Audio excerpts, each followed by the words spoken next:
భద్రాద్రి కొత్తగూడెం వెళ్దాం. భద్రాద్రి కొత్తగూడెంలో మా ప్రతినిధి నవీన్ మనకి అందుబాటులో ఉన్నారు. ప్రధానంగా జిల్లాలో భారీ వాహనాల రాకపోకల వల్ల నిత్యం రోడ్డు ప్రమాదాలు జరుగుతున్న పరిస్థితి జిల్లాలో ఉంది. ఇక జిల్లాలో పలు కర్మాగారాలు పరిశ్రమలు ఉండడంతోనే ఇలాంటి రోడ్డు ప్రమాదాలు జరుగుతున్నటువంటి పరిస్థితి. ఇక ఎగుమతుల కారణంగా నిత్యం భారీగా వస్తున్నటువంటి లారీల రాకపోకలు దిగుమతులకు సంబంధించి నిత్యం రద్దీగా ఉండేటువంటి అవకాశం ఉంది. సో ఈ నేపథ్యంలోనే రోడ్లు పూర్తిగా దెబ్బతిన్నటువంటి పరిస్థితి కనిపిస్తూ ఉంది. రోజు రోజుకు ట్రాఫిక్ పెరుగుతుండడం, రోడ్డు ప్రమాదాలు పెరుగుతున్నటువంటి పరిస్థితి. దీంతో అక్కడ ఉన్నటువంటి స్థానికులు కానీ లేకపోతే ప్రయాణికులు కానీ తీవ్ర ఇబ్బందులు పడుతున్నటువంటి పరిస్థితులు కూడా అక్కడ నెలకొన్నాయి. సో ఎన్నికలు సమీపిస్తున్న నేపథ్యంలో ఇలాంటి చర్యలపై, ఇలాంటి కార్యక్రమాలకు సంబంధించి ఇలాంటి సమస్యలపై ఏమైనా దృష్టి పెడతారా? దీనికి సంబంధించిన పూర్తి అప్డేట్స్ ఏంటనేది మన నవీన్ తెలియజేస్తారు. నవీన్ చెప్పండి.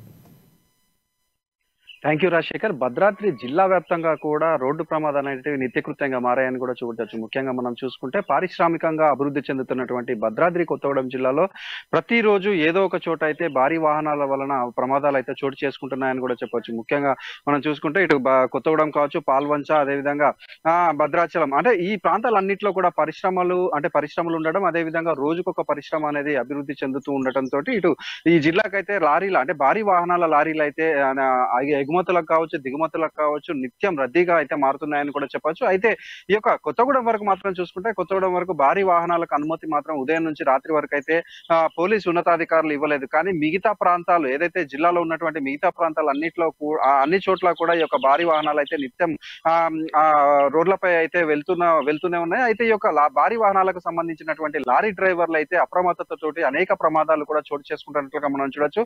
ఈ భద్రాద్రి జిల్లాలో చూసుకుంటే గత కొద్ది రోజులుగా సుమారు 8 నుంచి 10 మంది వరకు అయితే రోడ్డు ప్రమాదాల వల్ల చనిపోయినట్లుగా కూడా చూడొచ్చు. మన కొత్తగూడెంలో చూసుకుంటే అండర్ గ్రౌండ్ బ్రిడ్జి లో యాష్ ట్యాంకర్ తోటి వెళ్తున్నటువంటి లారీ డ్రైవర్ అంటే తాగి ఉండటంతో లారీ అదుపు తప్పి పడిపోయి ఇద్దరు బండిపై వెళ్తున్న ఇద్దరి మీద పడిపోవడంతో వారిద్దరు కూడా అక్కడికక్కడే మృతి చెందినట్లుగా కూడా మనం చూడొచ్చు. అదేవిధంగా పాల్వంచలో ఒక బీటెక్ విద్యార్థి చనిపోవడం, అదేవిధంగా అదే పాల్వంచలో మరొక ముస్లిం యువతి కూడా ఈ యొక్క భారీ వాహనం కిందనే పడి చనిపోయినట్లుగా కూడా మనం చూడొచ్చు. అదేవిధంగా మనుగూరు అంటే కొత్తగూడెం వయా మనుగూరు కావచ్చు, కొత్తగూడెం వయా భద్రాచలం, ఈ రోడ్లన్నీ కూడా మృత్యుకుహరాలుగా మారుతున్నాయని కూడా చూడొచ్చు. అయితే దీని అంతటిపై కూడా అంటే అధికారుల యొక్క పర్యవేక్షణ లోపం వల్లనే ఈ యొక్క భారీ వాహనాలు అయితే మితిమీరిన వేగం కావచ్చు, లేకపోతే మితిమీరిన లోడ్లతో అయితే ఈ రోడ్లపై అయితే సంచరిస్తున్నట్టు, అంటే రోడ్లపై అయితే తిరుగుతున్నట్లుగా కూడా మనం చూడొచ్చు. దీంతో ప్రమాదాలు కూడా జరుగుతున్నాయి. అదేవిధంగా భారీ వాహనాలకు సంబంధించినటువంటి డ్రైవర్లు కూడా,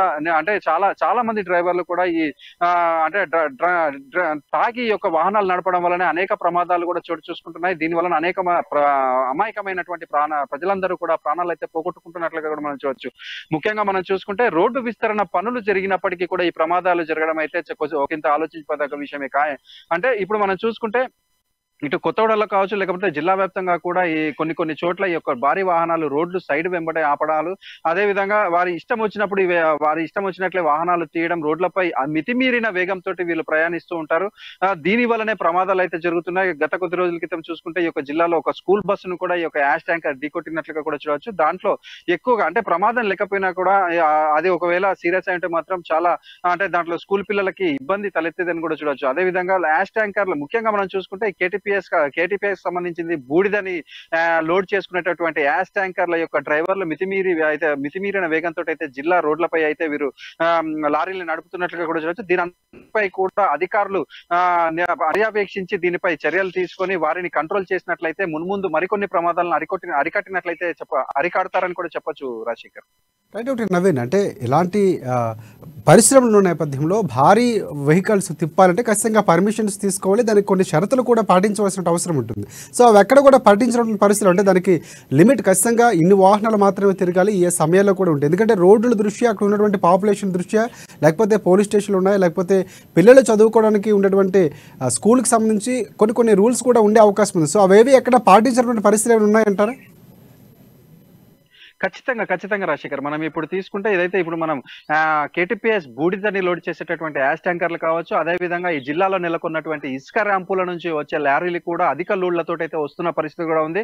దీని అంతటిపై కూడా, అంటే ఈ అధిక లోడ్లతోటి వస్తున్నప్పుడు ఈ యొక్క చెక్ పోస్టులలో ఉన్నటువంటి అధికారులు వాటిని క్షుణ్ణంగా పరిశీలించి వాటి అధిక లోడ్ ఉందా లేదా అనేసి పరిశీలించి మాత్రమే ఈ సిటీలలోకి వదలాల్సి ఉండే. కానీ ఈ యొక్క అధికారుల యొక్క నిర్లక్ష్యం వల్లనే వీరందరూ కూడా, అంటే ఈ యొక్క లారీ యజమానులు కావచ్చు, లారీ డ్రైవర్లు కావచ్చు, అధిక లోడ్ తోటి వస్తున్నటువంటి వాహనాలని యొక్క సిటీలలోకి తీసుకురావడం, అవి అదుపు తప్పి పడిపోతున్నట్లుగా కూడా చూడొచ్చు. అంటే మార్జిన్ తీసుకోవడంలో వారు ఎస్టిమేషన్ తప్పేయడం వలన కూడా వీరు అదుపు తప్పి లారీలు పడిపోదాం. అదే విధంగా ఈ లారీలు పడేటప్పుడు అక్కడ ఉన్నటువంటి అంటే సామాన్య ప్రజలు ఎవరైనా ఉంటే వారిపై ఈ యొక్క భారీ వాహనాలు పడడంతో వారైతే ప్రాణాలు పోగొట్టుకుంటున్నట్లుగా మనం చూడొచ్చు. అదే విధంగా ముఖ్యంగా మనం చూసుకుంటే ఈ యొక్క ఇసుక లారీలకు సంబంధించినటువంటి లారీలు అయితే కొన్ని వందలు అయితే ఈ యొక్క జిల్లాలో అంటే ఈ రోడ్లపై అయితే తిరుగుతున్నట్లుగా కూడా చూడొచ్చు. వాటిలో చాలా వరకు కూడా అంటే పర్మిషన్స్ లేని వాహనాలు ఎక్కువగా ఈ రోడ్లపైకి వస్తున్నట్లుగా కూడా దీని అంతటికి కూడా ఆర్టీ అధికారులు కావచ్చు, అదే విధంగా మరికొంతమంది జిల్లా అధికారులు అయితే కారణం. అంటే వీటిని పర్యవేక్షించకపోవడం వల్లనే వారు అయితే మితిమీరుతున్నట్లుగా కూడా చూడొచ్చు. కాబట్టి ఇప్పటికైనా కూడా అటు లారీ యజమానులను కావచ్చు, లేకపోతే లారీ డ్రైవర్లను వీరు ఒక కౌన్సిలింగ్ నిర్వహించి వారి స్పీడ్ పరంగా కావచ్చు, లోడ్ పరంగా కావచ్చు, వీరికి ఒక దిశానిర్దేశం చేయాలి. అదే విధంగా వీరు స్పీడ్ కంట్రోల్ చేసినట్లయితే మాత్రం ఈ జిల్లాలో ఈ యొక్క ప్రమాదాలను అయితే అరికట్టేదానికి అవకాశం ఉందని ఇటు ప్రజలు కావచ్చు, లేకపోతే ఇక్కడ ఉన్న అంటే మరికొంతమంది అనుకుంటున్న పరిస్థితి కూడా ఉంది రాశి.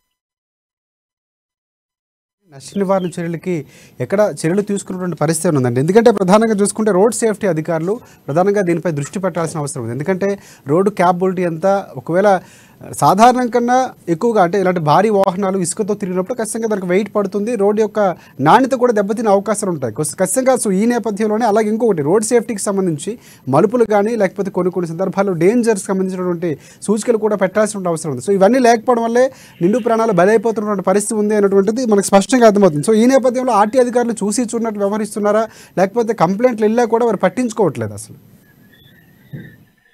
ఖచ్చితంగా రాజశేఖర్, అధికారుల యొక్క నిర్లక్ష్యం కారణంగానే ఈ యొక్క ప్రమాదాలు అయితే జరుగుతున్నట్లుగా కూడా చూడొచ్చు. మొన్న మనం కొత్తగూడెంలో చూసుకుంటే ఏదైతే యాష్ ట్యాంకర్ పడిపోయి ఇద్దరు మృతి చెందడానికి ముఖ్యమైన కారణము ఈ యొక్క కొత్తగూడెంలో నిర్మాణమైనటువంటి అండర్ గ్రౌండ్ బ్రిడ్జి యొక్క ప్లాన్ అనేది ఇక్కడ ఉన్నటువంటి కొత్తగూడెం ప్రజలు కావచ్చు, జిల్లా ప్రజలు అంటే చెప్తున్నారు. ఎందుకంటే గతంలో ఉన్నటువంటి శాసనసభ్యులు యొక్క ఏదైతే వారి యొక్క ప్రాపర్టీస్ కాపాడుకునే ప్రయత్నంలోనే ఈ యొక్క అండర్ గ్రౌండ్ బ్రిడ్జిని ఆ విధంగా నిర్మాణం చేపించి దాన్ని ఆ విధంగా కట్టడం వల్లనే అనేక ప్రమాదాలు అంటే అండర్ గ్రౌండ్ మున్న ప్రమాదమే కాదు అంతకుముందు అనేక ప్రమాదాలు జరిగిన పరిస్థితి కూడా ఉంది. అదేవిధంగా మున్ముందు కూడా అంటే ఆ యొక్క పరిస్థితి అయితే మున్ముందు కూడా అనేక ప్రమాదాలు కూడా చోటు చేసుకునే అవకాశం కూడా ఉంది. కాబట్టి అటువంటి ఈ మున్ముందు ఉండకూడదు అనేసి అయితే జిల్లా ప్రజలు కోరుకుంటున్నారు. అదే విధంగా ఇప్పుడు మనం చూసుకుంటే రోడ్ సేఫ్టీ అధికారులు కావచ్చు, లేదు అనుకుంటే ఆర్టీ అధికారులు అందరూ కూడా ఈ యొక్క మామూళ్ళ మత్తులో జోగుతున్నారు. కాబట్టి ఈ విధమైనటువంటి అంటే ఈ విధంగా లారీ యజమానులు కావచ్చు, లేకపోతే లారీలు ఈ విధంగా అయితే రోడ్ల మీద వారి వాహనాలను అయితే నడుపుతున్న పరిస్థితి. కాబట్టి ఇప్పటికైనా కూడా అధికారులు నిద్రమత్తు వదిలి ఆ యొక్క మామూలు మత్తులు వదిలి